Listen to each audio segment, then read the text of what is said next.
Ayun nga po, no, sa naganap na photoshoot ni Rina nung nakaarang araw, grabe po talaga pinaghandaan ng buong Team Kalingap, especially ng mga sponsors.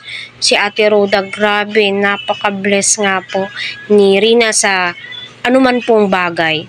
Mamaterial man, financial, pag-aaral, lahat.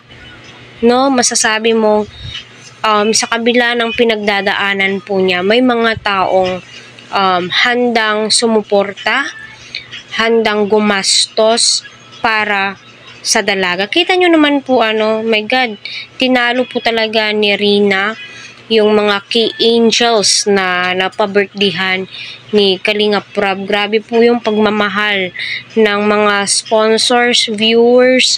Grabe, mapapabilib ka po talaga kay Rina.